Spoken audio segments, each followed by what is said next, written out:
YouTuber Sameer ವಿರುದ್ಧ FIR ದಾಖಲಾಗಿದೆ. ಆತನ ಹುಡುಕಾಟ ನಿರಂತರವಾಗಿ ನಡೀತಾ ಇದೆ. ಬೆಳಗ್ಗೆಯಿಂದ ಪೊಲೀಸರು ಹುಡುಕಾಡ್ತಾ ಇದ್ದಾರೆ, ಬಟ್ ಆತ ಸಿಗ್ತಾ ಇಲ್ಲ. ಧರ್ಮಸ್ಥಳ ಪೊಲೀಸರಿಂದ ಸಮೀರ್ ವಿರುದ್ಧ ಎಫ್ಐಆರ್ ದಾಖಲಾಗಿದೆ. ಶ್ರೀ ಕ್ಷೇತ್ರದ ಬಗ್ಗೆ ಅಪಪ್ರಚಾರ ಮಾಡಿದ್ದಕ್ಕೆ ದೂರು ದಾಖಲಾಗಿದೆ. ಸಮೀರ್ನನ್ನ ಬಂಧಿಸಲು ಪೊಲೀಸರು ಕೂಡ ಹೋಗಿದ್ರು, ಬಟ್ ಈಗ ವಾಪಸ್ ಆಗಿದ್ದಾರೆ. ಹೋಗಿ ವಾಪಸ್ ಬಂದಿದ್ದಾರೆ, ಸಿಕ್ಕಿಲ್ಲ. ನೋಡಿ, ಸ್ಥಳಕ್ಕೆ ಓರ್ವ ಇನ್ಸ್ಪೆಕ್ಟರ್, ಇಬ್ಬರು ಪೊಲೀಸ್ ಸಿಬ್ಬಂದಿಯವರು ಬಂದಿದ್ರು. ಸದ್ಯ ಸಮೀರ್ ಮನೆಯನ್ನ ಪೊಲೀಸರು ಕೂಡ ಜಾಲಾಡಿದ್ದಾರೆ. ಪೊಲೀಸರು ಹೋದ ವೇಳೆ ಮನೆಯಲ್ಲೂ ಕೂಡ ಸಮೀರ್ ಇರಲಿಲ್ಲ. ಆ ಮನೆಯ ಸುತ್ತಲೂ ಕೂಡ ಪೊಲೀಸ್ನವರಿದ್ದಾರೆ, ಸುತ್ತುವರೆದಿದ್ದಾರೆ. ಮನೆಯಲ್ಲಿದ್ದ ಕುಟುಂಬಸ್ಥರಿಗೆ ಪೊಲೀಸರು ಕೂಡ ಸೂಚನೆಯನ್ನ ಕೊಟ್ಟಿದ್ದಾರೆ. ಆತ ಎಲ್ಲಿ ಹೋಗಿದ್ದಾನೆ, ಏನು ಎತ್ತ ಇನ್ಫಾರ್ಮ್ ಮಾಡಿ ಅಂತೆ. ಸಮೀರ್ ಜಾಡು ಕಂಡು ಬಂದಲ್ಲಿ ತಕ್ಷಣ ತಿಳಿಸಬೇಕು ಅಂತೇಳಿ ಕುಟುಂಬಸ್ಥರಿಗೆ ಸೂಚನೆ ಕೊಡಲಾಗಿದೆ. ಧರ್ಮಸ್ಥಳ ಪೊಲೀಸರಿಗೆ ಸಾಥ್ ನೀಡಿರುವಂಥದ್ದು ಬನ್ನೇರುಘಟ್ಟ ಪೊಲೀಸರು. ಬನ್ನೇರುಘಟ್ಟ ಬಳಿಯ ಹುಲ್ಲಳ್ಳಿಯಲ್ಲಿರುವಂಥ ಸಮೀರ್ ಮನೆಯ ಸುತ್ತಲೂ ಕೂಡ ಪೊಲೀಸ್ನವರು ಇದ್ರು. ಬೆಳಗ್ಗೆ ಆ ಮನೆಯನ್ನು ಸುತ್ತುವರೆದಿದ್ರು. ಇದೇ ಮನೆ ದೃಶ್ಯಾವಳಿಯಲ್ಲೂ ಕೂಡ ನೀವು ಗಮನಿಸ್ತಾ ಇದ್ರಿ. ಯೂಟ್ಯೂಬರ್ ಆಗಿರುವಂಥ ಸಮೀರ್ ಮನೆಯನ್ನು ಪೊಲೀಸ್ನವರಿಗೆ ಆರಂಭದಲ್ಲಿ ಗೊತ್ತಿರಲಿಲ್ಲ. ಈತ ಗಿರೀಶ್ ಮಠನ್ ಅವರ ಅಥವಾ ತಿಮರೋಡಿ ಮನೆಗೆ ಇರಬಹುದು ಅಂತೇಳಿ ಅಲ್ಲಿ ಹುಡುಕಾಡಿದ್ರು ಆರಂಭದಲ್ಲಿ. ಅಲ್ಲಿ ಇಲ್ಲ ಅಂತ ಗೊತ್ತಾದ ಮೇಲೆ ಈ ಮನೆಗೆ ನೋಡ್ತಾ ಇದ್ರಲ್ಲ, ಈ ಮನೆಗೆ ಬಂದಿದ್ರು. ಪೊಲೀಸರು ಮನೆಯಲ್ಲಿ ಸುತ್ತುವರೆದಿದ್ರು ಬೆಳಗ್ಗೆಯಿಂದ. ಬಟ್ ಯಾವಾಗ ಕನ್ಫರ್ಮ್ ಆಯ್ತಲ್ಲ ಈ ಮನೆಯಲ್ಲೂ ಇಲ್ಲ ಅಂತೇಳಿ, ಅಂದರೆ ಈ ಸಮೀರ್ ಎಸ್ಕೇಪ್ ಆಗಿದ್ದಾನೆ, ಓಡಿ ಹೋಗಿದ್ದಾನೆ. ಯಾವಾಗಲೂ ಕೂಡ ಈ ಯೂಟ್ಯೂಬರ್ ಸಮೀರ್ ಅನ್ನುವಂಥ ವ್ಯಕ್ತಿ AI ಬಳಸ್ಕೊಂಡು ಧರ್ಮಸ್ಥಳದ ಬಗ್ಗೆ ಸೌಜನ್ಯ ಕೇಸು ವಿಚಾರವಾಗಿ ಈತ ಮಾತಾಡ್ತಾ ಇದ್ದ.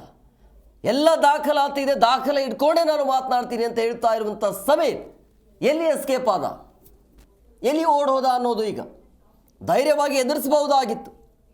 ನನ್ನ ಹತ್ರ ಎಲ್ಲ ದಾಖಲೆ ಇದೆ ಅಂತ ಹೇಳುವಂಥ ವ್ಯಕ್ತಿ ಇದ್ದಕ್ಕಿದ್ದಾಗೆ ಎಸ್ಕೇಪ್ ಆಗಿದ್ದು ಯಾಕೆ ಅನ್ನುವಂಥ ಪ್ರಶ್ನೆ ಈಗ. ಆಮೇಲೆ ಇನ್ನೊಂದು ಕ್ಲಾರಿಟಿ ನಿಮಗೆ, ಈ FIR ಏನು ದಾಖಲಾಗಿದೆಯಲ್ಲ, ಕಳೆದ ತಿಂಗಳು ಆಗಿರುವಂಥ FIR ಇದು. ಪೊಲೀಸರ ನಿರ್ಲಕ್ಷ್ಯ ಇದೆ ಇದರಲ್ಲಿ. ಕಳೆದ ತಿಂಗಳು 17ನೇ ತಾರೀಕಿಗೆ FIR ಆಗಿರೋದು ಇದು. ಈಗ ಒತ್ತಡ ಬಂದಿದೆ ಅಂತ ಅನ್ಸುತ್ತೆ ಪೊಲೀಸ್ನವರಿಗೆ. ಒಂದು ತಿಂಗಳದ ಹಿಂದೆ ಕೊಟ್ಟಿರುವಂಥ FIR ಇದು. ಸಮೀರ್ ಅಂತೇಳಿ ವಾಸ ಇದ್ರು, ಎಷ್ಟು ದಿವಸದಿಂದ ವಾಸ ಇದ್ರು? ಅವ್ರು ನಮಗಿಂತ ಮುಂಚೆಯಿಂದನೇ ಇದ್ರು. ನೀವು ಬಂದಿಷ್ಟು ವರ್ಷ? ನಾವು 1 ವರ್ಷ ಆಯ್ತು ನಾವು ಬಂದಿಲ್ಲಿಗೆ. ಯಾರ್ಯಾರು ವಾಸ ಇದ್ರು? ಅವ್ರ ಅಮ್ಮ ಮಗ ಇಬ್ಬರೇ, ಅಮ್ಮ ಮಗ ಇದ್ರು. ನೀವು ಅವ್ರು ನಿಮ್ಮ ಹತ್ರ ಏನು ಮಾತಾಡ್ತಿದ್ರ? ಅವ್ರ ಅಮ್ಮ ನಾವು ಸ್ವಲ್ಪ ಮಾತಾಡ್ಕೊಂಡು ಕ್ಲೋಸ್ ಆಗಿದ್ವಿ. ಏನು ಅವ್ರ ತಾಯಿ ಹೆಸರು? ಅವರು ಅಫ್ರೋಜಾ. ಅವನಿಗೆ ಮದುವೆ ಆಗಿತ್ತು ಅಂತಂದ್ರೆ? ಇಲ್ಲ ಮದುವೆ ಇಲ್ಲ. ಆ ಹುಡುಗ ಸಿಗ್ತಾನೂ ಇರಲಿಲ್ಲ. ಎಲ್ಲ ಹೊರಗಡೆ ಹೋಗೋರು ಏನೋ, ಅವ್ರು ಸಿಕ್ಕಿಲ್ಲ ನಮ್ಗೆ. ಅವ್ರ ಜೊತೆ ನಾವು ಮಾತು ಇಲ್ಲ. ನಾವು ಫ್ಯಾಮಿಲಿ ಈಗ ಎಲ್ಲರೂ ಸ್ವಲ್ಪ ಕನ್ನಡ ಯಾರಿಗೂ ಬರಲ್ಲ ಸರ್ ಇಲ್ಲೆಲ್ಲ. ಎಲ್ಲ ತಮಿಳವ್ರು ಕೇಳೋದವರು, ನಾವು ಮಂಡ್ಯದವರು. ಹಂಗಾಗಿ ಯಾರ ಜೊತೆನೂ ಕ್ಲೋಸ್ ಇಲ್ಲ. ಒಂದು ಹುಡುಗಿರು, 3 ಜನ ಹುಡುಗಿರು, 3 ಹುಡುಗರು ಎಲ್ಲ 9 ಮನೆ ಐತೆ. ಆ ಮನೇಲಿ ಇರೋರು ಯಾರು ಕ್ಲೋಸ್ ಇಲ್ಲ ನಮ್ಗೆ ಯಾರನ್ನು. ಈಗ ಅಮ್ಮ ಮಗ ಏನು ಎಷ್ಟೊತ್ತಿಗೆ ಬರೋನು ಹೋಗೋನೇನು ನೋಡಿ? ಗೊತ್ತಿಲ್ಲ ಸರ್. ಅವರು ಯಾವಾಗ ಬರ್ತಿದ್ರು ಯಾವಾಗ ಹೋಗ್ತಿದ್ರು. ಆ ಹುಡುಗನ ಅವ್ರ ಅಮ್ಮ ಸಿಕ್ಕೋರು ಯಾವಾಗಲೂ ಅವ್ರನ್ನ ಕೆಳಗಡೆ, ನಾವು ಮೇಲೆ ಹೋದ್ರೆ ಪಾಪನ್ ಬಿಡಕ್ಕೆ ಮತ್ತೆ ಕರ್ಕೊಂಡೋಗಿ ಅಷ್ಟೇ ಕೆಳಗಡೆ ಮೇಲೆ. ಅಷ್ಟು ಕಾಂಟ್ಯಾಕ್ಟ್ ಇಲ್ಲ. ಹುಡುಗನ್ ನೀವು ನೋಡ್ಲೇ ಇಲ್ಲ? ಅಲ್ಲ ನೋಡಿದೀವಿ, ಇಲ್ಲ ಅಂತಲ್ಲ. ನಮ್ಗೂ ಅವ್ರಿಗೂ ಮಾತಾಡಿಸ್ತಿರ್ಲಿಲ್ಲ, ಕಾಂಟ್ಯಾಕ್ಟ್ ಇಲ್ಲ. ಯೂಟ್ಯೂಬ್ ಎಲ್ಲ ಬಂದ್ಮೇಲೆ ನೋಡಿದೀವಿ. ಇದು ಇಲ್ಲಿ ಇದೆಲ್ಲ ಸುದ್ದಿ ಆದ್ಮೇಲೆ ನಾವು ಅವ್ರನ್ನ ಸರಿಯಾಗಿ ನೋಡೇ ಇಲ್ಲ. ಯಾವಾಗ ನೋಡಿದ್ರಲ್ಲ? ಇತ್ತೀಚೆಗೆ ಸುಮಾರು ದಿವಸ ಆಯ್ತು ಬಂದಿಲ್ಲ. ಅವರು ಅಲ್ಲೇ ಎಲ್ಲ ಇದ್ರು ಅನ್ಸುತ್ತೆ, ಇಲ್ಲಿ ನೋಡಿಲ್ಲ ಅವ್ರನ್ನ. ಅವ್ರ ಅಮ್ಮನೂ ಊರಿಗೆ ಹೋಗಿದ್ರು, ಅವರು ಬಳ್ಳಾರಿ ಅವರು ಇರಲಿಲ್ಲ. 15-20 ದಿನ ಹಿಂದೆ ನೋಡಿದ್ವಿ. ಇನ್ನೂ ಜಾಸ್ತಿ ಆಯ್ತು ಸರ್, 1 ಮಂತ್ ಮೇಲೇ ಆಯ್ತು ಅವ್ರು ನೋಡಿಲ್ಲ. ಆದರೆ ಈ ಬಗ್ಗೆ ಮತ್ತಷ್ಟು ಮಾಹಿತಿ ನೀಡ್ತಾರೆ ನಮ್ಮ ಪ್ರತಿನಿಧಿ ಮೂರ್ತಿ, ಫೋನ್ ಸಂಪರ್ಕದಲ್ಲಿದ್ದಾರೆ. ಮೂರ್ತಿ, ಈಗ ಸಮೀರ್ ಮನೆಯ ಸುತ್ತಲೂ ಕೂಡ ಪೊಲೀಸ್ ಇದ್ರೂ ಕೂಡ, ಪೊಲೀಸ್ ಸುತ್ತುವರೆದ್ರೂ ಕೂಡ ಈತ ಇಲ್ಲ ಅನ್ನೋದು ಗೊತ್ತಾಗಿದೆ. ಮನೆಯಿಂದ ಎಸ್ಕೇಪ್ ಆಗಿದ್ದಾನೆ ಅಂತೇಳಿ.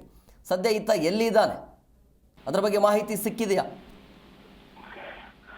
ಖಂಡಿತ ಹೇಮ್ ಕುಮಾರ್, ಬನ್ನೇರುಘಟ್ಟ ಅಂದ್ರೆ ಈಗಾಗಲೇ ಎಲ್ಲಾ ಕಡೆ ಸದ್ದು ಮಾಡ್ತಾ ಇರ್ತಕ್ಕಂಥ ಧರ್ಮಸ್ಥಳ ವಿಚಾರ. ಆ ವಿಚಾರವಾಗಿ ಯೂಟ್ಯೂಬ್ ನಲ್ಲಿ ಎಲ್ಲಾ ವಿಡಿಯೋಗಳನ್ನು ಹರಿಬಿಡ್ತಾ ಇರ್ತಕ್ಕಂಥ ಯೂಟ್ಯೂಬರ್ ಸಮೀರ್ ಯಾರಿದ್ದಾನೆ, ಆತ ಬೆಂಗಳೂರಿಗೆ ಕೂಗಳತೆ ದೂರದಲ್ಲಿ ಇರ್ತಕ್ಕಂಥ ಬನ್ನೇರುಘಟ್ಟ ಬಳಿಯ ಒಂದು ಖಾಸಗಿ ಬಡಾವಣೆಯಲ್ಲಿ ಬಾಲಾಜಿ ನಿವಾಸದಲ್ಲಿ ಇದ್ದ ಅಂತ ಹೇಳಿ ಕೂಡ ಪೊಲೀಸರಿಗೆ ಗೊತ್ತಾಗಿರ್ತಕ್ಕಂಥದ್ದು. ಈ ಹಿನ್ನೆಲೆಯಲ್ಲಿ ಬೆಳಿಗ್ಗೆ 8:30 ಸುಮಾರಿಗೆ ಧರ್ಮಸ್ಥಳ ಪೊಲೀಸರು, ಓರ್ವ ಮಹಿಳಾ ಪೊಲೀಸ್ ಬೇರೆ ಸೇರಿದಂತೆ ಒಬ್ಬ ಇನ್ಸ್ಪೆಕ್ಟರ್ ಸೇರಿದಂತೆ ಒಟ್ಟು 5 ಜನ ಪೊಲೀಸರು ಸಮೀರ್ ವಾಸವಿದ್ದಂತಹ ಬಿಲ್ಡಿಂಗ್ ಬಳಿ ಬಂದು ಬೆಳಿಗ್ಗೆ 8:30ಗೆ ಕಾದು ಕುಳಿತಿರ್ತಕ್ಕಂಥದ್ದು. ಆದ್ರೆ ಯಾವುದೇ ಸಮೀರ್ ಇಲ್ಲಿ ಇದ್ದಂತಹ ಕುರುಹುಗಳು ಸಿಗ್ಲಿಲ್ಲ, ಮತ್ತೆ ಆತ ಇಲ್ಲೂ ಇಲ್ಲ, ಮನೆಗೆ ಬೀಗ ಹಾಕೊಂಡು ಪರಾರಿಯಾಗಿರ್ತಕ್ಕಂಥದ್ದು. ಹಾಗಾಗಿ ಬೆಳಿಗ್ಗೆ ಬಂದಂತ ಪೊಲೀಸರು ಮಧ್ಯಾಹ್ನದವರೆಗೂ ಇಲ್ಲೇ ಕಾದು ಯಾವುದೇ ಸುಳಿವು ಸಿಕ್ಕದ ಹಿನ್ನೆಲೆಯಲ್ಲಿ ವಾಪಸ್ ಆಗಿರ್ತಕ್ಕಂಥದ್ದು. ಇಲ್ಲಿ ಕಳೆದ 1 ಅಥವಾ 2 ವರ್ಷಗಳಿಂದನೂ ಕೂಡ ಯೂಟ್ಯೂಬರ್ ಸಮೀರ್ ಇಲ್ಲೇ ವಾಸವಿದ್ದ ಅಂತ ಹೇಳಿ ಕೂಡ ಗೊತ್ತಾಗಿರ್ತಕ್ಕಂಥದ್ದು. ಇಲ್ಲಿನ ಸ್ಥಳೀಯ ನಿವಾಸಿಗಳು, ಅಂದ್ರೆ ಅದೇ ಬಿಲ್ಡಿಂಗ್ ನಲ್ಲಿ ವಾಸವಿರ್ತಕ್ಕಂಥ ಪಕ್ಕದ ಮನೆಯ ನಿವಾಸಿ ಹೇಳೋ ಪ್ರಕಾರ ಅವರು ಬೆಳಿಗ್ಗೆ 8 ಗಂಟೆಗೆ ಎದ್ದು ಹೋಗ್ತಾ ಇದ್ರು, ಮನೆಯಿಂದ ಆಚೆ ಬರ್ತಾ ಇರ್ಲಿಲ್ಲ, ಅವ್ರು ಯಾರ ಜೊತೆನೂ ಮಾತಾಡ್ತಾ ಇರ್ಲಿಲ್ಲ. ಮತ್ತೆ ಅವರ ತಾಯಿ ಅಫ್ರೋಜಾ ಕೂಡ ಅವರು ಒಂದು ನಮ್ಮ ಬಳಿ ಮಾತಾಡ್ತಾ ಇದ್ರು. ಆದ್ರೆ ಈ ವಿಚಾರಗಳು ಏನು ಗೊತ್ತಾಗ್ತಿರ್ಲಿಲ್ಲ. ಮತ್ತೆ ಈತ ಸಮೀರ್ ಅಂತ ಕೂಡ ನಮಗ್ ಗೊತ್ತಾಗಿದ್ ಯಾವುದಂದ್ರೆ, ನಾವು ಸಾಮಾಜಿಕ ಜಾಲತಾಣಗಳಲ್ಲಿ ಒಂದು ವಿಡಿಯೋಗಳನ್ನ ನೋಡುವಂತ ಸಂದರ್ಭದಲ್ಲಿ ಈತನೇ ಸಮೀರ್ ಅಂತ ಹೇಳಿ ನಮಗ್ ಗೊತ್ತಾಗಿದ್ದು. ಅದಾದ್ಮೇಲೆ ಕೂಡ ಈತನ ಬಳಿ ನಾವು ಮಾತಾಡ್ತಿಲ್ಲ, ಮತ್ತೆ ಆತನು ಕೂಡ ನಮ್ಮ ಬಳಿ ಯಾರ ಬಳಿನೂ ಕೂಡ ಮಾತಾಡ್ತಿರ್ಲಿಲ್ಲ. ಬೆಳಿಗ್ಗೆ ಅಷ್ಟೊತ್ತಿಗೆ ಹೋಗ್ಬಿಟ್ಟವನು, ಸಾಯಂಕಾಲ ಎಷ್ಟೊತ್ತಾದ್ರೂ ಬರ್ತಾ ಇರ್ಲಿಲ್ಲ. ಆಮೇಲೆ ಕಳೆದ 1 ತಿಂಗಳಿಂದನೂ ಕೂಡ ಈತ ಇಲ್ಲಿ ಇಲ್ಲ. ಇವರು ಮೂಲತಃ ಬಳ್ಳಾರಿ ನಿವಾಸಿಗಳಾಗಿದ್ರು ಅಂತ ಹೇಳಿ ಕೂಡ ಅವರ ತಾಯಿ ಅಫ್ರೋಜಾ ಇಲ್ಲಿನ ಅದೇ ಬಿಲ್ಡಿಂಗ್ ಅಲ್ಲಿ ವಾಸವಾಗಿರ್ತಕ್ಕಂತಹ ನಿವಾಸಿಗಳಿಗೆ ತಿಳಿಸಿರ್ತಕ್ಕಂಥದ್ದು. ಹಾಗಾಗಿ ಬಳ್ಳಾರಿಯವರಾಗಿದ್ರಿಂದ ಅವ್ರನ್ನ ನಾವು ಸರಿಯಾಗಿ ಮಾತಾಡ್ತಿರ್ಲಿಲ್ಲ, ಅವರೇ ನಮ್ಮ ಬಳಿ ಯಾವುದೇ ವಿಚಾರಗಳನ್ನ ಹಂಚ್ಕೊಳ್ತಾ ಇರ್ಲಿಲ್ಲ. ಹಾಗಾಗಿ ನಮಗೂ ಈ ವಿಚಾರ ಗೊತ್ತಿರ್ಲಿಲ್ಲ. ಆದ್ರೆ ಬೆಳಿಗ್ಗೆ ಬಂದಂತಹ ಪೊಲೀಸರು ನಮಗೂ ಏನು ವಿಚಾರ ತಿಳಿಸಿರ್ಲಿಲ್ಲ. ಬಂದಂತಹ ಪೊಲೀಸರು ನಮ್ಮನ್ನ ಇಲ್ಲಿ ಬಾಡಿಗೆ ಮನೆ ಯಾವ್ದಾದ್ರು ಖಾಲಿ ಇದೆಯಾ, ನಮಗೆ ಬಾಡಿಗೆಗೆ ಬೇಕು ಅಂತ ಹೇಳಿ ನಮ್ಮನ್ನ ಕೇಳುದು. ಆದ್ರೆ ನಾವು ಜಾಸ್ತಿ ವಿಚಾರಣೆ ಮಾಡಕ್ ಹೋಗಿಲ್ಲ. ಹಾಗಾಗಿ ಆಮೇಲೆ ಮಾಧ್ಯಮಗಳಲ್ಲಿ ಬಂದ ಮೇಲೆ ನಾವು ತಿಳ್ಕೊಂಡಿದ್ದಾಯ್ತು ಈ ವಿಚಾರಕ್ಕೆ ಬಂದಿದ್ರು ಅಂತ ಹೇಳಿ. ಹಾಗಾಗಿ ಸದ್ಯಕ್ಕೆ ಸಮೀರ್ ಯಾವ ಬಿಲ್ಡಿಂಗ್ ಅಲ್ಲಿ ವಾಸ ಇದ್ದ ಅಲ್ಲಿ ಇಲ್ಲ, ಎಲ್ಲೋ ಪರಾರಿಯಾಗಿದ್ದಾನೆ ಅಂತ ಹೇಳಿ ಕೂಡ ಅವರು ತಿಳಿಸ್ತಾ ಇರ್ತಕ್ಕಂಥದ್ದು. ಇಲ್ಲಿಗೆ ಬಂದಂತಹ ಧರ್ಮಸ್ಥಳ ಪೊಲೀಸರು ಸ್ಥಳೀಯ ಬನಘಟ್ಟ ಪೊಲೀಸರ ಸಾಥನ್ನು ಕೂಡ ಪಡೆದುಕೊಂಡು ಎಲ್ಲವನ್ನು ಕೂಡ ಪರಿಶೀಲನೆ ಮಾಡಿ ಆತ ಇಲ್ಲ ಅಂತ ಹೇಳಿ ತಿಳ್ಕೊಂಡು ಮತ್ತೆ ವಾಪಸ್ ಆಗಿರ್ತಕ್ಕಂಥದ್ದು. ಹೇಮಕುಮಾರ್, ಸಮೀರ್ನ ಬಂಧನ ಮಾಡಲಿಕ್ಕೆ ಅಥವಾ ವಶಕ್ಕೆ ಪಡೆಯೋದಕ್ಕೆ ಯಾಕೆ ಡಿಲೇ ಆಗ್ತಾ ಇದೆ ಅಂತೇಳಿ ಈ ಕಂಪ್ಲೇಂಟ್ ಆಗಿದ್ದು 1 ತಿಂಗಳ ಹಿಂದೆ, ಅಂದ್ರೆ ಈಗ ಒತ್ತಡ ಬಂದಿದೆಯಾ ಹೇಗೆ ಅಂತ? ಖಂಡಿತ ಹೇಮಕುಮಾರ್, ಯಾಕೆ ಅಂತಂದ್ರೆ ಈ ಪ್ರಕರಣ ಎಲ್ಲಾ ಒಂದು ದೇಶದಲ್ಲೇ ಒಂದು ಪ್ರಮುಖ ಪ್ರಕರಣ ಆಗಿರೋದ್ರಿಂದ ಎಲ್ಲರ ಚಿತ್ತ ಈ ಒಂದು ಪ್ರಕರಣದ ಮೇಲೆ ಬಿದ್ದಿರ್ತಕ್ಕಂಥದ್ದು. ಆ ಹಿನ್ನೆಲೆಯಲ್ಲಿ ಯೂಟ್ಯೂಬರ್ಗಳು ಯಾರ್ಯಾರು ಈ ವಿಚಾರವಾಗಿ ವಿಡಿಯೋಗಳನ್ನ ಹರಿಬಿಡ್ತಾ ಇದ್ರು ಅವ್ರನ್ನೆಲ್ಲರಿಗೂ ಕೂಡ ಬಂಧನ ಮಾಡ್ಲಿಕ್ಕೆ ಪೊಲೀಸರು ಅಲರ್ಟ್ ಆಗಿರ್ತಕ್ಕಂಥದ್ದು. ಹಾಗಾಗಿ ಅದೇ ಒಂದು ಹಿನ್ನೆಲೆಯಲ್ಲಿ ಈ ಸಮೀರ್ನ ಒಂದು ಫೋನ್ ನಂಬರ್ ಅನ್ನ ಪಡೆದುಕೊಂತಾರೆ. ಆದ್ರೆ ಅವನ ಫೋನ್ ಸ್ವಿಚ್ ಆಫ್ ಆಗಿರುತ್ತೆ. ಆದ್ರೆ ನಮಗೆ ತಿಳಿದು ಬಂದ ಮಾಹಿತಿ ಪ್ರಕಾರ ಈತನ ಚಿಕ್ಕಮ್ಮನ ಮೊಬೈಲ್ ನಿಂದ ಫೋನ್ ಕರೆ ಮಾತಾಡ್ತಿದ್ದ, ವಿಡಿಯೋಗಳನ್ನ ಹರಿಬಿಡ್ತಾ ಇದ್ದ ಅಂತ ಹೇಳಿ ಗೊತ್ತಾಗಿರ್ತಕ್ಕಂಥದ್ದು. ಹಾಗಾಗಿ ಆ ಒಂದು ಟವರ್ ಲೊಕೇಶನ್ ಅನ್ನ ಡಂಪ್ ಮಾಡಿಕೊಂಡಂತಹ ಧರ್ಮಸ್ಥಳ ಪೊಲೀಸರು ಆತನನ್ನ ಸುಮಾರು 1 ವಾರದಿಂದನೇ ಕೂಡ ಎಲ್ಲವನ್ನು ಕೂಡ CDR ರಿಪೋರ್ಟ್ ಆಗ್ಲಿ, ಟವರ್ ಲೊಕೇಶನ್ ಆಗ್ಲಿ ಎಲ್ಲವನ್ನು ಪಡೆದುಕೊಂಡಂತ ಪೊಲೀಸರು ಇವತ್ತು ಬೆಳಿಗ್ಗೆ ಬಂದು ಆತ ವಾಸ ಇದ್ದಂತಹ ಮನೆಯಲ್ಲಿ ಪರಿಶೀಲನೆ ಮಾಡಿರ್ತಕ್ಕಂಥದ್ದು. ಅದೇ ಯಾವುದೇ ರೀತಿ ಪೊಲೀಸರಿಗೆ ಸಮೀರ್ ಯಾರಿದ್ದಾನೆ ಈತ ಚಳ್ಳೆಹಣ್ಣು ತಿಂದಿರ್ತಕ್ಕಂಥದ್ದು. ಆದ್ರೆ ಈತ 1 ತಿಂಗಳ ಹಿಂದೆನೆ ಇಲ್ಲಿ ಖಾಲಿ ಮಾಡಿದ್ದಾನೆ. ಆದ್ರೆ ಅವರ ತಾಯಿ ಇಲ್ಲೇ ವಾಸ ಇದ್ರು, ಆತ ಸಮೀರ್ ಮಾತ್ರ ಇಲ್ಲಿ ವಾಸ ಇರ್ಲಿಲ್ಲ. ಆತ ಎಲ್ಲಿಗೆ ಬರ್ತಿದ್ದ ಅನ್ನೋದು ಕೂಡ ಯಾರಿಗೂ ಗೊತ್ತಾಗ್ತಾ ಇರ್ಲಿಲ್ಲ. ಯಾಕಂತಂದ್ರೆ ಬೆಳಿಗ್ಗೆ ಅಷ್ಟೊತ್ತಿಗೆ ಹೋಗ್ಬಿಡ್ತಿದ್ದ, ಮತ್ತೆ ಸಂಜೆ ರಾತ್ರಿ ವೇಳೆಯಲ್ಲಿ ಮನೆ ಬಂದು ಸೇರ್ಕೊಳ್ತಿದ್ದ ಅಂತ ಇಲ್ಲಿ ಸ್ಥಳೀಯರು ತಿಳಿಸ್ತಾ ಇರ್ತಕ್ಕಂಥದ್ದು. ಹಾಗಾಗಿ ಪೊಲೀಸರಿಗೆ ಈಗ ಎಚ್ಚೆತ್ಕೊಂಡ್ರ ಅಥವಾ ಈ ಹಿಂದೆ ಪರಿಶೀಲನೆ ಮಾಡಿದಂತ ಸಂದರ್ಭದಲ್ಲಿ ಇವನು ಇಲ್ಲಿದ್ದಾನೆ ಅಂತ ಗೊತ್ತಾಗಿರ್ಲಿಲ್ವಾ, ಅಥವಾ ಗೊತ್ತಾಗಿದ್ರೆ ಇಲ್ಲಿನ ಸ್ಥಳೀಯ ಪೊಲೀಸರು ತಿಳಿಸಬಹುದಾಗಿತ್ತು. ಸ್ಥಳೀಯ ಪೊಲೀಸರು ಕೂಡ ತನಿಖೆ ಮಾಡಬಹುದಾಗಿತ್ತು, ಅದನ್ನ ಬಂಧನ ಮಾಡಬಹುದಿತ್ತು. ಅಲ್ಲೇ ಎಲ್ಲೋ ಒಂದ್ ಕಡೆ ಪೊಲೀಸರು ಕೂಡ ಎಡವಿದ್ರ ಈ ಪ್ರಕರಣದಲ್ಲಿ ಸಮೀರ್ ವಿಚಾರದಲ್ಲಿ ಅನ್ನೋದು ಕೂಡ ಇಲ್ಲಿ ಸ್ಪಷ್ಟವಾಗಿ ಗೊತ್ತಾಗುತ್ತೆ. ಹೇಮಕುಮಾರ್, ಮೂರ್ತಿ, ಈತ ಯಾವಾಗಲೂ ಕೂಡ ನನ್ನ ಹತ್ರ ದಾಖಲೆ ಇರುತ್ತೆ ಅಂತ ಹೇಳ್ತಾ ಇರುವಂಥ ವ್ಯಕ್ತಿ ಈ ರೀತಿ ಕಂಪ್ಲೇಂಟ್ ಆದ ನಂತರ ಎಸ್ಕೇಪ್ ಆಗೋದು ಯಾಕೆ ಅಂತೇಳಿ ಅನುಮಾನ ಹುಟ್ಟೋದಿಲ್ವಾ ಈ ರೀತಿ ಆದ್ರೆ?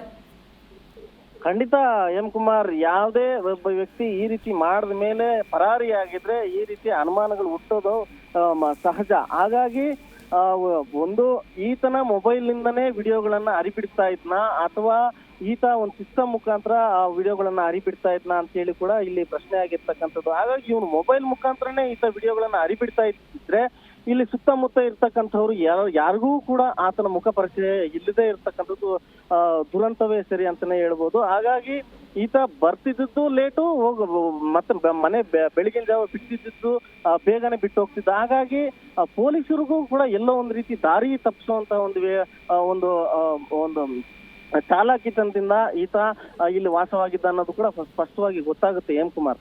S, okay, thank you Murthy ನಿಮ್ಮೆಲ್ಲ ಡೀಟೇಲ್ಸ್ಗಾಗಿ.